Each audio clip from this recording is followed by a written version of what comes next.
Hey everybody, this is Jason Wheeler. Happy Thanksgiving week. I hope everyone's having a fun, relaxing holiday. I wanted to give something back to the community that has supported me and the community that gives me so many great, helpful tips each week in and out on Twitter, Facebook, Instagram. I see all that stuff. Thank you so much to the community. And I wanted to give something to you. I wanted to give you my full presentation for INSPRA 2019. I didn't think I was going to release this, but here it is. Enjoy how to use strategic marketing to recruit millennial teachers. Leave a comment and let me know how you like it. Thanks a lot. I appreciate all your support.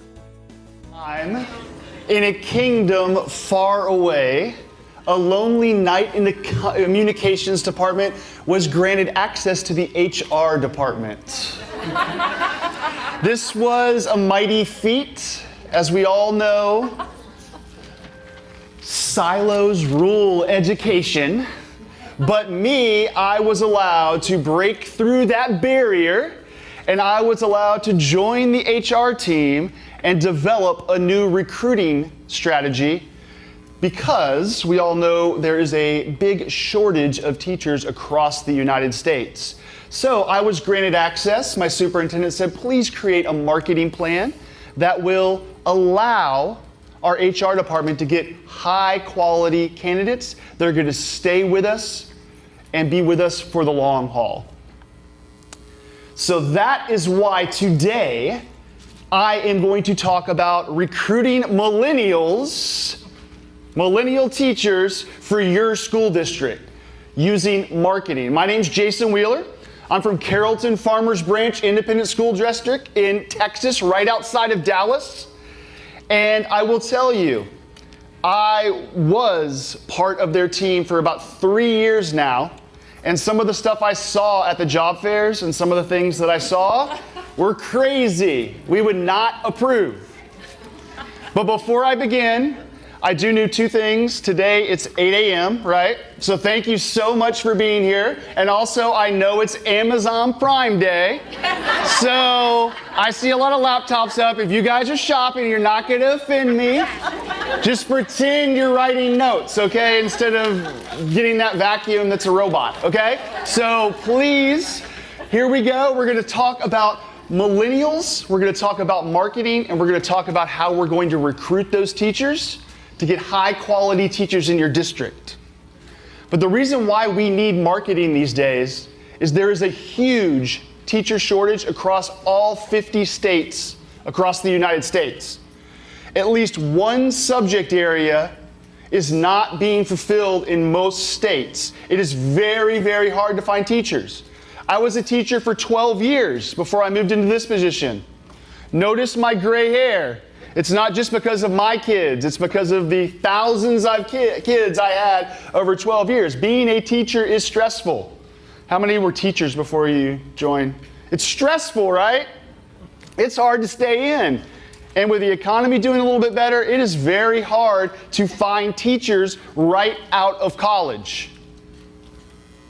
61%, if you can believe it, 61% of superintendents polled across the country said they are having trouble finding high quality teachers for their school district. 61%. And this is the scary stat. 6% say they are comfortable. Only 6% say they are comfortable of trying to reach the needs of their first year millennial teachers. So it's crazy. Our districts need help. Our HR departments need help. And who's to blame for all of this trouble? It's not the HR departments, right? It's those crazy millennials, right? That's all we hear is millennials. Oh my gosh, they're so entitled. It's not the millennials. They're actually doing a really, really good job. They get a really bad rap. A really bad rap. They get crapped on, basically. They're doing a really good job. They are producing, they're becoming the leaders in our society. And if you can believe it, people still tear them down. This is Google Suggest. This is Google Suggest when it suggests what to search for because millions of other people have searched. Millennials are lazy.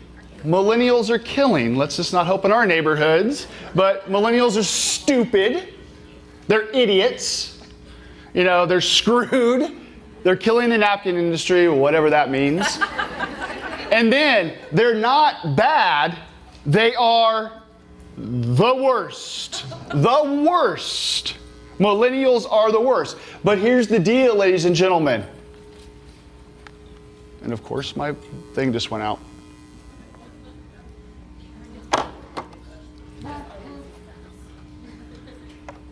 They know that you're crapping on them. They know it's hard, but look at this right here. This is not a recent quote, God rest his soul. This is from the 1984 Breakfast Club movie. Okay. So, the youth have always been put down, saying they're worthless. Think about that as we start studying these millennials. Because millennials actually make up 92 million of the population.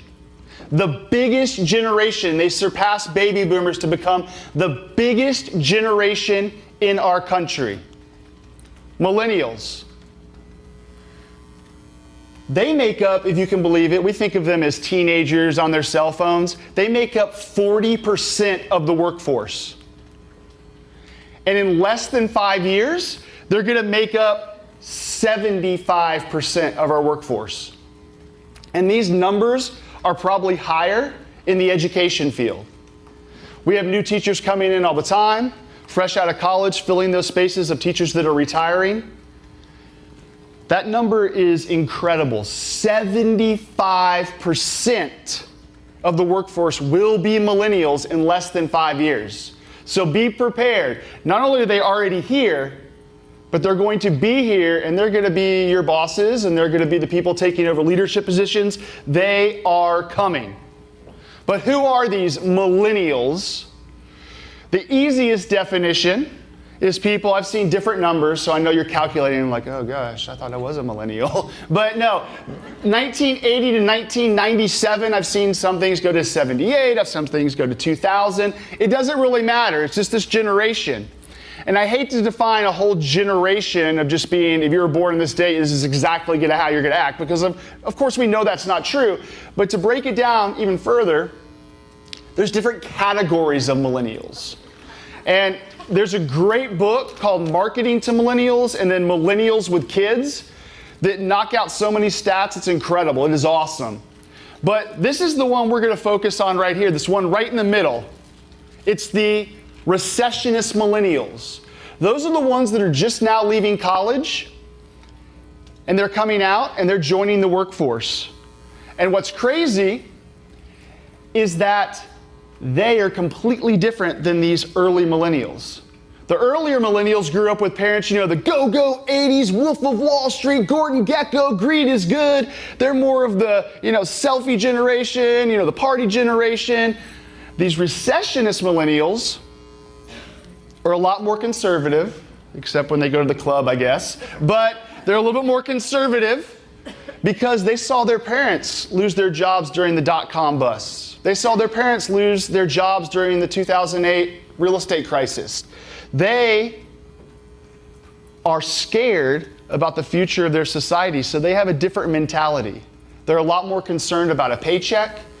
They're a lot more concerned about a job that is going to be more of a passion of theirs, something that's going to make a difference in the world. That's why you can't just categorize all the millennials under the same umbrella. There's some different things going on, and there's some different things that we're going to concentrate on. But what do they want? What do these millennials want in a job to make them happy? And I went through months and months and months of research on millennials. That's all I did was research millennials for this project. And like I said, those recessionist millennials really care about some things that the earlier people did not. A job with a purpose, definitely opportunity for growth. If you go to some of these administration classes, there's a lot more younger people trying to become principals now. trying to become lead teachers, trying to make a difference in their departments. Interest in the work, of course. They want something they want to go to work every day and be happy. You know, like they said, they saw their parents go to work and they were not happy. They were in different jobs, they were in different communities all the time. They want something that's going to make them happy. A company culture, of course, the personality of a company, and money and stability. They are concerned about retirement. They are concerned about a nice salary. Even though we hear, you know, they're doing it for the passion, they're doing it to make a difference. They know they need money to retire. They've seen their parents. They know they need money to survive. Just pricing some of these Washington, D.C. apartments. They need money to survive, right? It is crazy. I can't believe the rents here. Some of the brownstones are like $10 million just walking to a McDonald's. So it is crazy.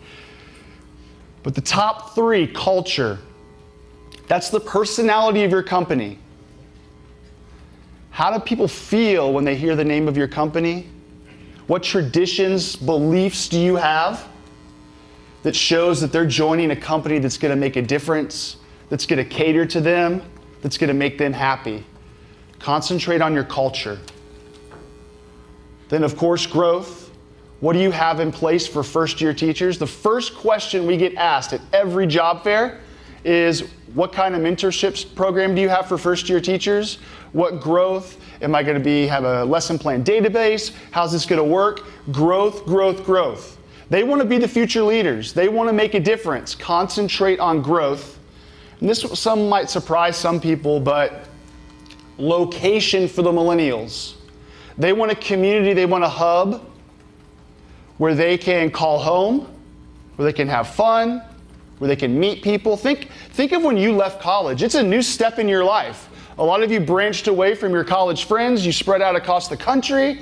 You didn't know what was going on. You had to meet new people. You had to meet new significant others. It's a place where they're going to hopefully call home for many, many years. They want to make sure they're in a location that's going to treat them right and that's going to cater to what they enjoy and what they want to do. So think about location, location, location. But the problem is with HR, and I'm not saying this is all HR departments, but the problem, a lot of our HR departments have a passion for the past. It worked one way a long time ago, and they think it still works that way. You know what we can do? We can post the jobs on a website. People go to the internet now. If I post a job there, they will click on it, and they will join our district. That's all we have to do. Because we're digital now. We can go out there and become, the forefront of technology and have a website with links to jobs. It doesn't work that way. Not to enlist or recruit the elite teachers. They're doing their research. And definitely one size does not fit all. If you think about it, how about you go to a baseball game? And they always say the jersey or the baseball hat's get a one size fits all. First 10,000 to come in. And then when you get that hat or you get that jersey, it's like 10 times too big. The hat doesn't fit. It's falling off everywhere. One size does not fit all. You need to cater to the needs of the customer. Because nowadays, it's not just about being a district and people are going to teach there. There are so many touch points along the way for them to research your district, to research your schools, to research the people that are inside your schools. There are thousands of touch points before they even make it to your website. Think about what we do just even to buy a car. First thing we do is Google and look at the outside ratings, right? If we're buying a Ford, we don't go to Ford and Ford says, Ford is the best. Are we going to believe that? No, we're going to go to Consumer Reports or Motor Trend or whatever. We're going to look at the cars, and most of us have made a decision before we even step foot into a car dealership. The same thing is true with teachers or millennial college students. They are consuming all they can digitally about your school district, about your teachers, about your leadership. They are doing their research. They're Googling. They're YouTubing, they're finding all the information. They're going to great schools, they're going to School Digger, they're going, just like a parent would do to look at the ratings of your school, teachers are doing the same thing. So it's become very, very hard to recruit teachers because there's so much information out there. And if you've ever been to a job fair before, you go in now and there are the college students that have this big map of the college fair. They have all the things they've highlighted and they have notes next to each one where they've already done their pre-research, and they will just make a beeline for that table, not even looking at you. They'll have their head down. They'll just go right to the table. Ding, I researched you. Ding, I researched you. It is crazy. The job fairs I've been at, I'd say about more than half of the people already have districts they've highlighted, and they go to all of those first, and the districts that are not highlighted are an afterthought. So think of the content that's out there about your district. On Google, even Google Maps has reviews now. Yelp has reviews about schools. So see what's out there and see what you can do to boost those, or see how you can get some advocates to speak on your behalf. Because there's been a huge marketing shift. We have gone from putting an ad out there or putting a job, like I said, and people just run and buy your product. I used to show an Andy Griffith clip, and it showed Andy Griffith and then it's sponsored by Post. When they used to air that and 50 million people used to watch that show, at the end of the show, people would run to their grocery store and buy Post cereal. People don't do that anymore. They do their research, they look online, they are biased before they even see any of your stuff. Because now the consumer, the customer, the college student is in control. They don't even need any of your information. They can find it all out on their own. That is why it's crucial to know your audience. The more you know about your audience, the more of the needs you know they're going to want and the pain points they have, and hopefully you'll be out there solving them.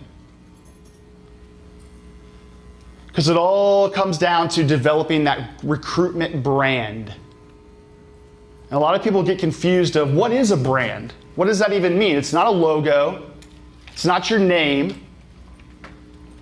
It's really, if you think back to the cattle days, and I was a Texas history teacher for a while, so I could talk about this for 2 weeks, but I'll condense it down to 30 seconds. But when cowboys started having cattle drives, they were selling meat at the end of the stockyards. And then, of course, it got so lucrative, there were cattle rustlers. So they got this great plan to brand a symbol on the side of the cows. They would burn it into the cow. And what happened was the cattle rustlers, when they stole it, they were able to track down the cows. But a magical thing happened. When they were coming into the stockyards, people started recognizing those brands. And it wasn't the symbol or the logo that caught them. It was the last time they ate that meat, it was the best meat they ever had. So they wanted to go back to that symbol. It was about the experiences. If they had a bad experience about meat, they would not buy anything from that brand ever again. So that sort of represents your district. It's all about experiences, the touch points along the way. If a teacher has a bad experience with any type of touch point when they're researching your district, it's less likely they're going to choose your brand. Because it's all about when they hear your school district, what are they thinking of? What's the first thing that comes to their mind? That sort of represents your brand. And what we did is we sort of looked at some trendy inspiration to sort of pump up our brand for the millennial generation. And so my habit every morning, I don't go to educational sites, I don't go to Education Week, I don't go to anything like that. I go to Forever 21, I go to Urban Outfitters, I go to Nike, I go to Adidas, and I look to see what they're posting on their websites, and I sort of steal or copy from them. They're spending millions and millions of dollars on marketing research. They know what colors work, they know what messages work, so that's sort of where we went with our marketing strategy. And I spent months designing a millennial style book, pictures of everything from Kylie Jenner at Coachella with her knapsack taking selfies to people working in the real world. Went out there and just studied the millennials, took notes, took all the fashion stuff, all the popular stores, and just put together a style book to help build our brand and to represent that millennial generation. So what did we do to really market our school district for a great place for millennial teachers to go? Well, first off, we developed our career website. Notice how I didn't say job website. Career website. It's not just a website that posts jobs. It's not just a website that all you do is click to the job and it takes you to an application page. It's much more than that. It talks about our brand. It talks about our location and our culture and the opportunity for growth. I borrowed this from a lot of popular websites out there that do a really good job doing this. First off, Starbucks. Well, I forgot to tell you this stat because this is important going into this, but 81% of teachers look for your website, your job website, but only about 8% have like a dedicated careers page that's much more than just clicking on links. So keep that stat in mind when you look at some of these real world examples. Only 8% of districts really follow this model. Most just have job website at the top and just click on links to jobs. So we have Starbucks. It's all about mission, values, what it's worked for a company that's putting back into the community. They talk about everything from their mission statement to their vision statement, all right there on their career website. Their tagline is expect more than coffee. You join Starbucks as an employee, you're going to make a difference. Number 2, Nike. They do something, they're always real simple, right? From just do it to just their simple slogans. We are the people who do. So they're making a difference in the world. Their product, their employees are changing the way people work out. And now here recently, how people look at the world. That's Nike. Then Amazon does something that is really popular on career pages now, and they do testimonials from their employees. It's real important to put a face to the name of your employees because that's who other people looking for jobs in your community are going to relate to. Especially first and second year teachers. They might even recognize some people that were in their education classes. They recognize as a friend that went to their high school to go on to college. It's unbelievable what a testimonial can do because it's not really a HR person saying the district is great. It's an actual employee that's working on day-to-day things that's saying the district or this company is great. So what we did is we sort of rebranded our website. It used to be real basic and just basically jobs. We added a little bit of spice of a little bit of pop and colors. We put a lot of our first year teacher models that we use in our campaign for this whole marketing plan that we came up with. So you can see stuff is real easy. Ease of use is very, very important. If they can't get to something within a couple clicks, then you're dead. They're not going to spend the time to finish your application. So we have big buttons, we have big pictures to sort of represent our brand, some of the people that teach in our district. And then of course the brand of location is put in there with some of the skylines of Dallas. That's Clyde Warren Park if you've ever been to Dallas. So, and then we have the teacher testimonials there at the bottom. So we try to combine, what our teachers are doing with that culture and that location. And we really tie it together with the overall brand for our recruitment brand. So this is something that we really worked on because before we were told, your job website stinks. I cannot apply, and we looked through Google Analytics. Data is the best thing in the world. We knew where the roadblocks were. People were going to our job page, tens and 20s of thousands, but when they got to the application page, boom, traffic just dropped off.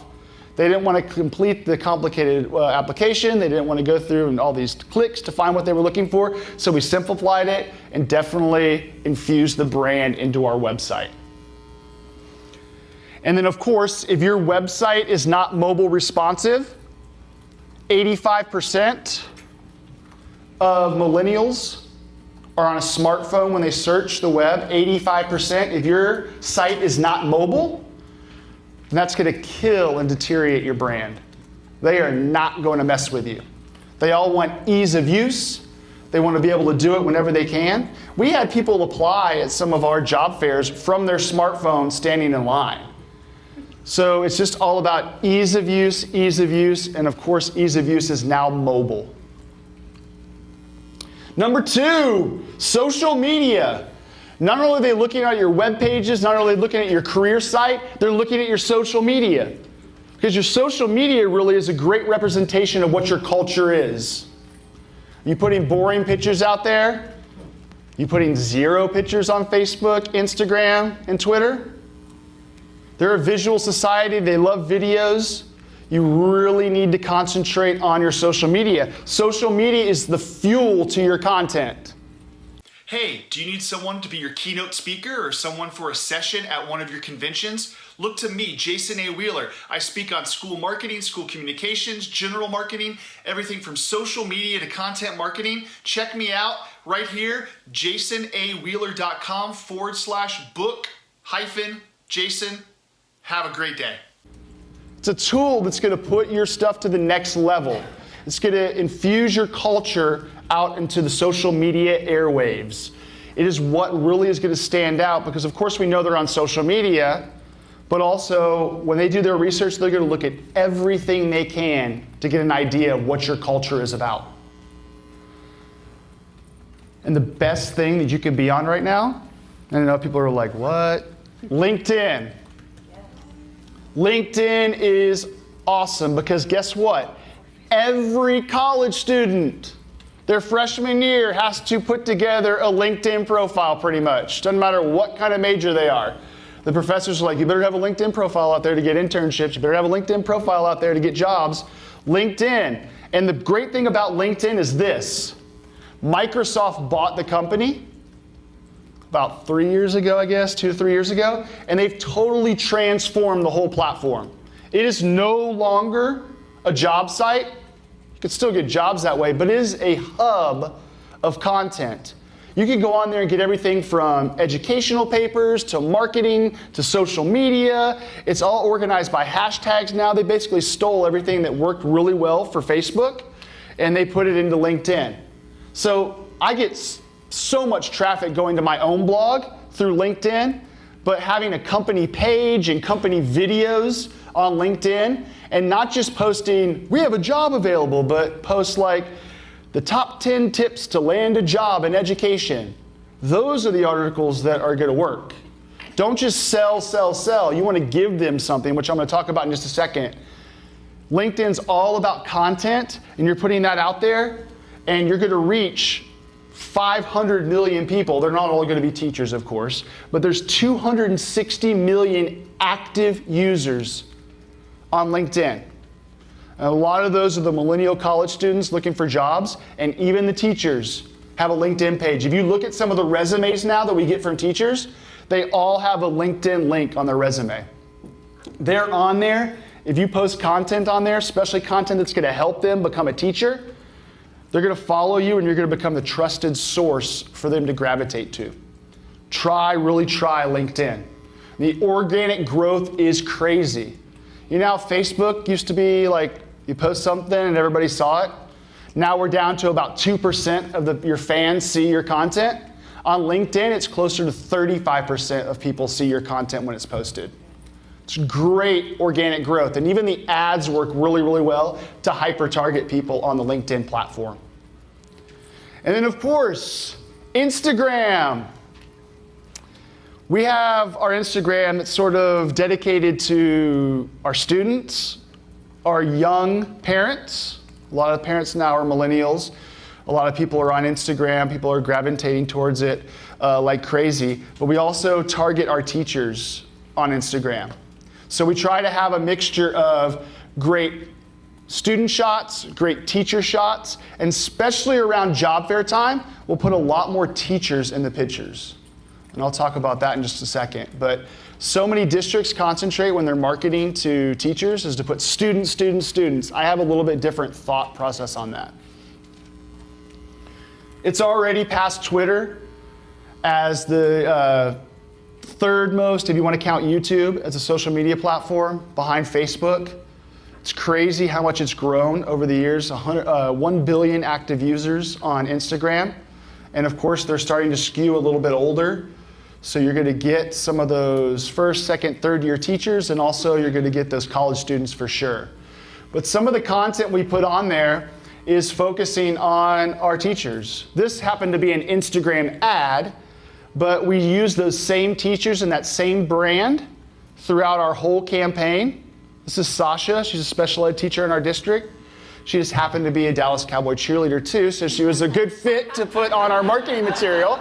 But she's excellent. Her husband works in the district as well. But we created ads, and you can sort of see we use college colors during times of the college colors of the college fairs we were attending. So we sort of mix it up a little bit to sort of give that slight personal touch without giving it away. That's what we were doing. And then stories, if you haven't really started, some of you might have jumped on Instagram when you heard it was hot, but are you using stories to convey some of your messages? This works really well for recruiting teachers because it lasts for about 24 hours, and you can really personalize it for where you're going to be, where you're going to go. So we use some of our same models or same teachers in our district to put on there, but this last, and we did some really targeted ads towards some of the colleges we were visiting with the stories. Because they're, like I said, they're researching us. They want to see everything that we're doing. Are we cool? Are we hip? Are we doing what sort of aligns with what they are doing? And you can see the spike in Instagram stories. The biggest rise is WhatsApp, which is crazy, but the Instagram is the blue. It's really taken off. There's sort of a dividing line. People that really like the stories and really like just the general post. But a lot of people are gravitating to stories because it puts the story at the top of your Instagram feed. And what we do is we tag not only the colleges when we post something related to them, but we also tag the educational sororities. We also tag some honors education groups. They're all on Instagram. You sort of have to do your research and sort of figure out what's out there, who's out there, and sort of target them that way. We use some hashtags like Teachers of Instagram, or we use, gig 'em if we're going to Texas A&M, or UGA if we're going to University of Georgia. So just sort of find those hashtags that are going to relate to who you're trying to target. And of course, if anyone's seen my presentations before, you know I'm big on pay to play. You have to these days because of the organic reach of Instagram and Facebook. You really need to try to target with some ads. And you're like, I can't spend money on ads. You can spend $15 to $20 and reach like 2,000 people. And not only reach 2,000 people, you can reach highly targeted 2,000 people. And there's Snapchat. Wall Street has beat up this company like crazy. So the ad cost for Snapchat has gone down quite a bit. This is a great time to buy ads on Snapchat. And what we do is we buy geo-filters around a college campus that say, congratulations, this is your first step to becoming a teacher. And we slightly put our logo down there, but they use those like crazy. We'll have like 3,000 people use it for one job fair using that lens or using that filter they put on their picture. So geo-filters, and it's doing targeted ads. And what I mean by targeted ads is the best thing you can do on social media ads is you can highly target people that you're trying to reach. It's not like a billboard where you put it up and you hope the people that drive by see it, that you want to target. On social media, you can exactly target who you want to through the ads process. So here's some examples. Let's say you're opening up a gym for mothers, and you have a gym with a daycare. Well, I would go on Facebook and I would target female mothers with preschool age kids that are fans of 24-hour fitness. So when I put that in there to my ad equation, it's going to find all of the moms in my community that work out and that have preschool age kids. Another one, I can target newly engaged couples who live in Texas that have been searching for honeymoon trips. It's that highly targeted on the ads. So think of what you can do for college students. Target a university. You can say, I want to target people that are in college right now. And then you say, everyone that was a student teacher in the last year. You could do that. And your ads will go to student teachers at that university that are about to graduate. It is incredible. You can highly target. We do this with our parents for our preschool programs. We do this for parents that are going to send their kids to high school. We do all of this to really highly target. And we spend maybe $20, $30 per ad, and it can reach 5,000, 6,000 people with 60, 70 clicks to our website. It's awesome. Number 3, and I'm a big advocate. I don't know if anyone saw my presentation last year at Inspiro about content marketing, but I'm really big on this. Huge. It's all about educating your audience. And what is content marketing? You can read the whole definition from the Content Marketing Institution, but the keywords that I really want to pull out is you're creating content that is valuable and relevant, and then you're doing it on a consistent basis. Content is king right now. People go to the internet to search for their problems. We go to see if we're sick with whatever, and it's probably usually wrong on Google, but we doctor ourselves on Google. We look for new cars on Google. We look for relationships online now. We do everything online. To put out valuable content to help those people in a certain industry or in a certain topic is huge. We created a website, sort of like a mommy blog, but for first-year teachers and for college students, called Teaching in Dallas. It's a blog, it has video, but notice how we didn't really advertise our school district. Content marketing is not about advertising. We talked about style tips for first-year teachers, like 10 tips to make an awesome outfit for the first day of school. We talked about places to eat. It's all about that community in the Dallas area. Fun things to do in the community. 10 reasons to teach in Dallas. And then, of course, we threw in this little place right here. It says, who is CFBISD? Upcoming events. And then look what we put. Dallas teaching jobs. But guess what happens when you click that button for Dallas teaching jobs? It goes right to us. No other district. No other place. So they think they're getting all these tips from us. We're getting good tips, good tips, good tips. We become the trusted source, the education expert. And who are they going to choose to become a teacher in our district? The ones that help them, the ones that give them growth, the ones that made them feel comfortable to be a teacher. It's all about content marketing. I took this right from, is anyone familiar with Gary Vaynerchuk? Just a little colored with his language, but he has some great ideas, and he has a book called Jab, Jab, Jab, Right Hook. And what this means is, if anyone familiar with boxing, jab, jab, right hook. So what he says is, content marketing is all based on jab, jabs, right hooks. So you jab, you help them. That's a help.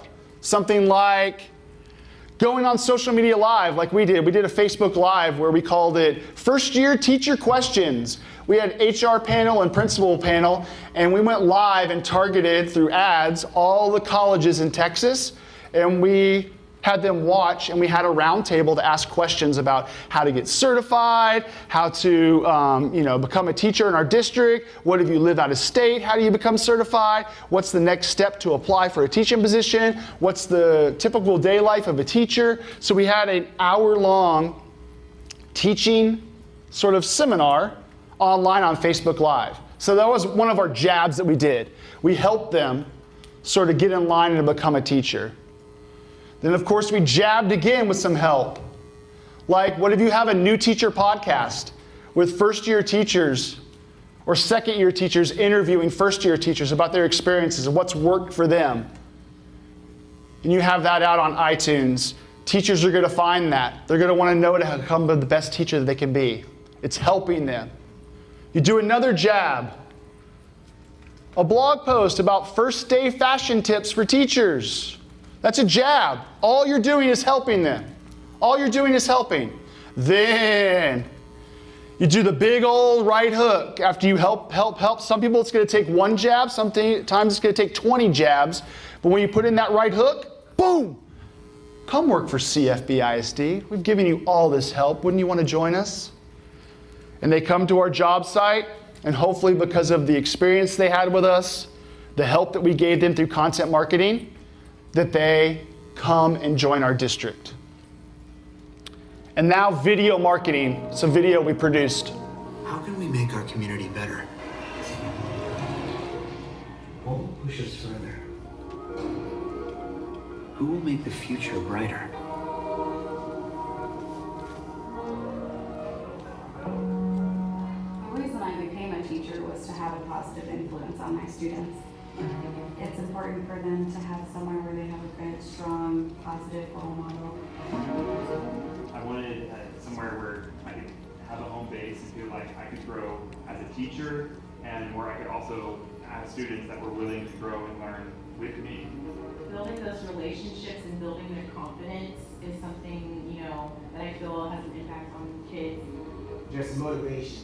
So if I can inspire those kids to be better, that's my goal. Welcome to Carrollton-Farmers Branch ISD, an incredible place to learn, teach, and live. One of the highest starting salaries in the surrounding area is just the first of many exciting benefits that provide opportunities to develop your career. Discover your home, share a laugh, and connect with other leaders in the thriving Dallas Metroplex. One of the things that's so great about Dallas is that you have a lot of variety of things that you can do. I'm originally from Sacramento, California, so learning, about the history and culture of Dallas is really cool to me. I've heard so many awesome things about CFB from around Dallas, around the DFW area. When I got here, all of it's really true. I chose CFB to be closer to family, and also the atmosphere of the staff makes you feel at home. With access to world-class mentors and room for growth, we provide all of the resources and training our teachers need to become the future leaders in education. Just the fact that I have so many people that are there to help me when I need it, it's helping me be a better teacher because I have more confidence in myself. The teachers are so willing to help out. Our administration, they're super supportive. So all those things, they want to teach here and stay here. We are creating a family of extraordinary educators who love what they do and are passionate about making the world a better place. Start your teaching journey today by visiting www.cfbjobs.com.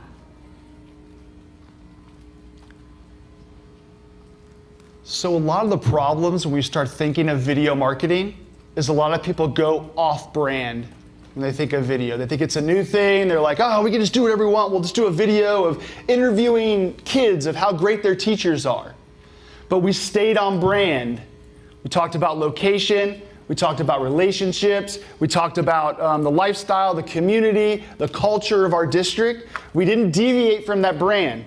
So many people do that. They think a cute video of students talking about their teachers will work. It will work sometimes, but you got to remember, the teachers are the stars at this point. And when you're building a brand and when you're building a marketing plan, all teachers know they're here to help kids, right? But how are you going to make a difference in your branding and your marketing and how you're going to stand out? Remember what I said. This is sometimes their first job ever, their first interviews ever. They're moving to a new place where they have zero friends. They have zero boyfriend, girlfriend. They want to meet people just like them. And yes, they want to help kids, but there's so much more when you look for that first job. So think about that. Always stay on brand. Make the teachers your stars of your video. The culture the star. Is your personality infused in your video? Are they having fun?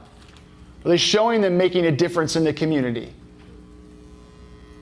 Then location. We're 20 minutes outside of downtown Dallas. But a lot of our teachers want to live in that uptown area because it's cool. So we focused on that area. We have the suburbs, of course. But we also want to show that how close we were to the nightlife and sort of the restaurants and things like that do make a difference on where people decide where they want to work and where they want to play. And then, of course, making a difference. We did show some students in there, but we talked about how the teachers felt about making a difference, how it impacted their lives. We know, hopefully, if we're hiring the best teachers we can hire, they're going to impact the students' lives. But showing how it's impacting the teacher's life and how it's making a difference is really going to stand out in those first-year teachers. And then we finally get off digital, one of the last things that we get to, the college job fairs. Has anyone ever been to a college job fair to recruit? Okay, they're crazy sometimes. They're all over the place. These kids don't know what they're doing. And here are the adults. This is what I saw when I went. They would have their booth set up. They would get behind the booth, and they would sit there, and they'd be on their phone their whole time until a kid came up. Do you think a kid wants to come up when no one's paying attention to him? I even saw a guy, I'm not going to say what district, it was in Texas. He came into a job fair. He had a trash bag. He came in, he dumped the trash bag full of just hats of the logo of the district. They were just piled up in the middle of the table. He didn't set up anything else, and he went and ate the complimentary breakfast for 3 hours. He was being paid to be there. And he just dumped hats and went to go eat breakfast. People are not caring when they go to these job fairs, but this is the most important place to care. If we're doing it for the kids, we need to have solid teachers that are going to make successful kids. And then we're sending people that are going to sit behind a table the whole time and not even interact with the people they're going to interview. That is crazy. So we rebranded the whole approach to job fairs. When we looked out at these job fairs, and I took a year to just go on these job fairs and sort of just research and take pictures and see what was going on. All you see when you look out over the job fairs are a sea of students. Every poster has students on it. Every little handout has students on it. I know students are important, but guess what? Everybody's doing it. How can you stand out? The logos are so small in these signs and all they show is kids. They know they're helping kids, right? I hope they do. They're becoming a teacher. So what we did is we totally rebranded and we made the teachers the heroes of our story. We went out and totally rebranded the approach of what we were doing. We looked at those trendy colors. We looked what would pop. We made the teachers the stars. I know these are small pictures. I'm sorry. But you could see, we made the teachers the stars. Not only did we bring principals to the job fair, we brought first-year teachers to the job fair. Those are the ones that know those students what they want. We had a motto, don't recruit in a suit. People were going there in these vests and suits and stuff like that. We just sort of casually slacks and just a t-shirt. We had people come up to us and just say, this is a t-shirt. They said, oh, I just came up to you because you guys had that t-shirt. I thought it was cool that you valued, your community. Just because of a t-shirt, we had people come up to our table and thought it was cool. Our handouts were all that same branded, bright colors, and talking about growth and location and highlighting the teachers as the stars. It stood out. Now about half the people are wearing t-shirts at the job fairs, but hey, you guys can steal, I don't care.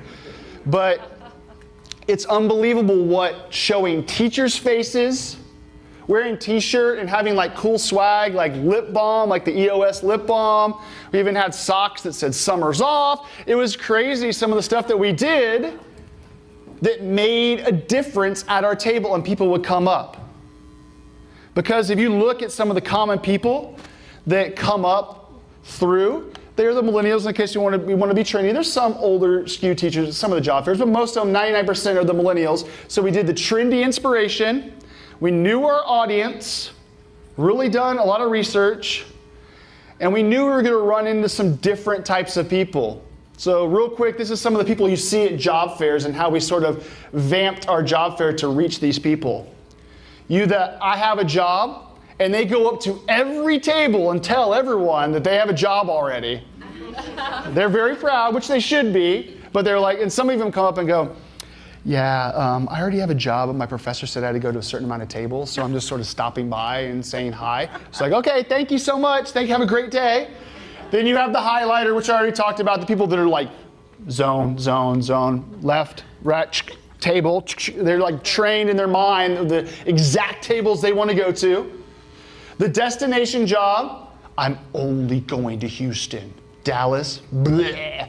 We had that. People walked by us at a Houston job fair, and I said, hey, have you ever thought about living in Dallas? They're like, Dallas? Bleh. To our faces. I was like, yeah, you come crawling back. You're not coming to our district.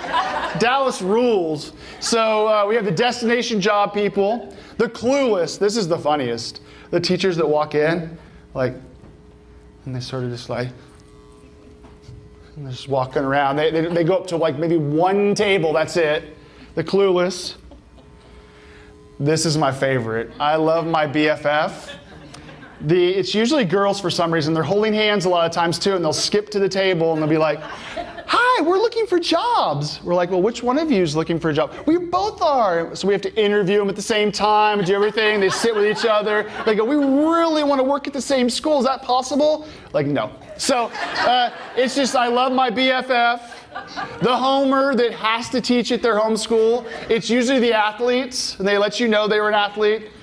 Yeah, man, I was all-state quarterback, and I know I'm getting a coaching job in my old district, so yeah, I'm just going around looking at all the athletic jobs, but I know I'm getting a job in my district. So you have the homer, and then my favorite is the snob, where they won't even look at you, and then you force them to look at you, they're like, I'm going to school I know that has a 99% pass rate and all that stuff like that, and I was like, you'll be back. So we got those. So what we did is we came up with a process, a 3-layer plan. We invited a couple more people to the job fairs, and we had recruiters. Those are the people that walk the floor. We just didn't stay at the table. They would have our t-shirt on, and they would take these cards, that, different ones that said your journey, your purpose, but the same thing was on the back, our contact information. They would say, hey, I know you're over at this table right now, but come on over to our table. We have a great program, we have a lot of great stuff. Come over and check us out afterwards. And they would go back and try to find those people. So the recruiters would walk the floor. Almost like a car salesman, they would walk the floor and get them to introduce the brand awareness.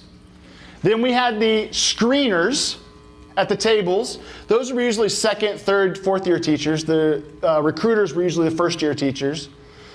They would screen the applicants, and then we'd have a next layer of the interviewers, and those were usually our principals, and they would interview. So what that process allowed us to do is weed out the people we didn't want, but also capture the people that might not have chose our table or known anything about our district. So it was a great tactic to be able to use those floaters to go out and really nab the people that were at the job fair that were uncomfortable, maybe the clueless people, or break up some of the BFFs, things like that. So it worked really well. And this is the winner right here. If you don't do anything, do this right here, because this brought us in so many candidates. What we would do is we would hold mixers right after the job fairs on the campuses the job fairs were at. We would have free food, depending on the size of the university. Our biggest draw is University of North Texas, because it's right there in Denton, right by our district. But what we would do is we'd have a mixer afterwards. Some of them would be ice cream socials, some of them would be a nacho bar, some of them would be at a restaurant, some of them would be right there on the campus if the campus was big enough, and they would be able to give us a room. We had soda bars, we had ice cream bars, all that kind of stuff like that. And what it allowed us to do is to invite exclusive invites to the people we really thought would fit well in our district. This was not a everyone come type mixer. This was after the screeners. The screeners would hand out these invites, and they would invite them to our mixers, and these would be sort of the cream of the crop who we felt that would really make a difference in our district and our community. So we would hand these out during the job fair. Depending on how large the university was, we usually handed out about between 35 and 50. We wanted it to be selective, because the more exclusive you make it, the more velvet rope it's going to be, and people are going to be like, why did I get invited? So the buzz started going around.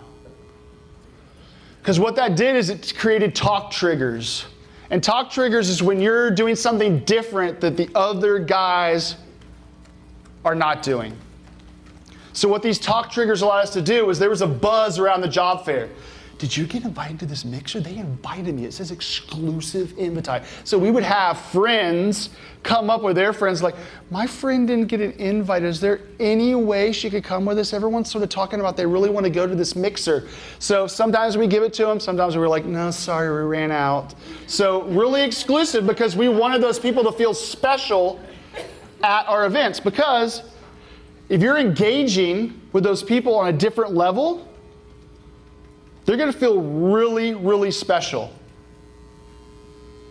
And what we did after these mixers, it was more of an intimate mixer where we sat down and we sort of said, did they have any questions? They became more comfortable with us. But what we did immediately, if you look at our invites real quick, you can see on the back, they had to fill out their name, their email, and their cell phone on the back, and they had to give us that invite when they walked through the door. And then what we would do is on the way back from the job fair, we would personally text each one of those people. And we would look at their resumes and we would look at the notes that we made about those candidates, and we would put something special in the text that was just for them. Like, wow, you did some really great things at your science, in your student teaching with science. Keep up the great work, and we hope you apply to CFBISD. So we always made it personal. We didn't do like a blanket text, join CFBISD. No, we made it personal for each one. It took more time. I mean, I was at dinner with my wife and kids one night, and I was sitting there texting those things and those invites the whole night just to make sure the kids were getting them and they were personal. You know, if they were a reading teacher, I talked about reading. What's your favorite book? If they were an elementary teacher, I was like, wow, you are so brave and dedicated to teach kindergarten students. And then I would send the text. It's just something that really makes them know that you care. And it's all about that connection, right? The more you connect with someone, the more likely they're going to feel comfortable with you and join your organization. Because in the end, the new wave of marketing is really about customer experience. We want to create an experience that's going to guide them through the marketing funnel, or now they call it the marketing flywheel, because the customer is in control and it continues to turn that marketing funnel of yours. We want them to be involved. We want them to be part of the process, and we want them to have the best experience possible. Because if you can believe it, 83% of decision making is done by word of mouth. So if you can get out there and make a difference, do something different, market a different way, connect a different way with these candidates, do something different where you stand out from other districts, people are going to talk. Especially these scared college students that have no clue what their next step should be. They're going to talk about your district if you make yourself different and you create a brand that's really going to define who they want to be. And it doesn't stop after they get hired. We have a whole onboarding process with a whole breakfast, and we have vendors that give them school supplies, and Southwest gives them vouchers to fly, things like that. We have a whole onboarding process where the fun doesn't stop. This is our August 1st. We're having our best year ever teacher party.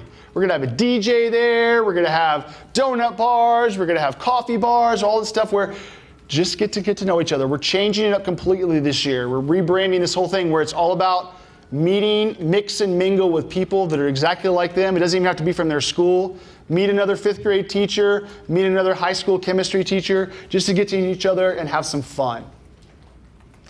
It never stops. We're even thinking about having kickball leagues, softball leagues with our teachers to just have some fun and just have little parties throughout the way to really embrace our brand and get people connected to that brand. And they'll be the next ambassadors as they go out to recruit new teachers if we continue the same process we're doing on the recruitment trail.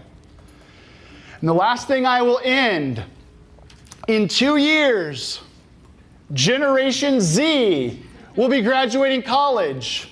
So I will be back in 2 years to talk about Generation Z because it's going to be completely different. But for 2 years, you have some strategies. For 2 years, hopefully you'll change the way you're doing things, make a difference in the way you hire teachers, make a difference as they come aboard. So they're going to make a difference with your students and make a difference in your community. So that's all I really have. I don't even know what time it is. Hopefully it's right around that hour mark. But if anyone has any questions, I love to answer. And if you want this, I think this is going to be available, the PowerPoint. It's going to be available with my notes in the bottom from Inspira. And if anyone wants to email me, wheelerj@CFBISD, I can send you even maybe the marketing report that I did for this whole process with the research behind it and things like that. I don't mind sharing it all. Guys, I can't believe how many people are here. Thank you so much for being here. And it's weird going before the keynote, but whatever. So thank you so much, and hopefully you have a great rest of the week. Yes? What were some of the results after you changed your whole approach and marketing? Sure. Like, is there numbers? Can you give us an idea? Yeah, definitely. So talking about statistics or results, so what happened after the first year of rebranding and doing this whole process is we doubled our applications. We doubled the amount of visitors to our job site, and the quality of teachers and the Gallup scores and things like that went up a whole bunch. So I can't believe it, but it doubled the amount of applications we had coming in for our jobs. So just this process, we put more effort behind it, so there's more brand awareness, there's more things that were being done, so hopefully we're gonna see some jump. But to be able to double the amount of applications, and especially from high quality candidates, was amazing. So double our applications from colleges. Yes? Towards the end, when you were talking about your back to school effort this year and all the fun, do you get any pushback from existing teachers? Like, you didn't do this for us. Sometimes, but yeah, so some of them in the past, I know this is being recorded, I don't want to be too mean, but it was just basically our old superintendent and the president of the community colleges talking about grit for an hour and a half on the stage. People were looking at their cell phones, and it was prime day. It wasn't even prime day, but it was prime day. They were on their phones looking, and they got bored. So we wanted to completely change the whole process, and we wanted to put it out there where it's just going to be more fun. Yeah, there's some pushback. There's some pushback of even having fun. So it's hard sometimes, but you know what we said? We have our superintendent's real good about, don't listen, you know what's right, you've done the research, we'll see how it works, and we need to revamp things. But he was all for it. He was like, oh no, we're having fun. We're not gonna have them do lecture style stuff. We want them to have fun, mingle, play games, interact with people. Like I said, we're gonna have a DJ and everything. So we're looking to have some fun because they're about to work hard for 185 days, so yes. How many teachers do you have coming to this function? So it depends on the university. So the mixers, we usually have between 35 and 50 people at the mixers. But we invite, and they volunteer their hours, we invite principals and teachers to come. And not only just the people at the job fair, we invite more people to come. So we encourage all the principals to show up at these mixers. And we encourage our branded first-year teachers that are on all this stuff to come and make an appearance, sort of like, Batman would make an appearance at the supermarkets back in the old days. Our little teachers on our brochures and stuff like that will make an appearance as well so they can put a face to the name. What about the new teacher event that you're having? New teacher event, we usually have to hire, we're a district of about 26,000. We usually hire about 200 to 250 people. Most of those are teachers. But so yeah, all 250 are expected to show up.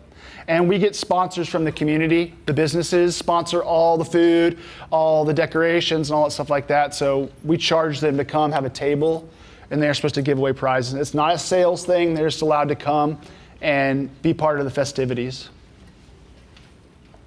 Yes? You mentioned, clearly you distinguish between a career page and a job page, but it seemed like you used the word job when you were using the hashtag or yes. advertising the website. Why did you do Well, one of those is because we bought the URL thing. And it's very hard for our district because CFB also stands for college football. So it's very hard to find URLs for our thing. So we did CFB jobs just because the video was made sort of before we revamped our page. And so we could definitely change that. But for some, college football careers is not something that's available. So that's one of the things why we didn't change it, just all about URLs and things like that. But that is a good point. I think if they go there, and as long as they see the content, that it's not just a job listing page, and they go somewhere, they'll understand that it's more than just a simple job posting page. So hopefully that accomplishes what it's supposed to do.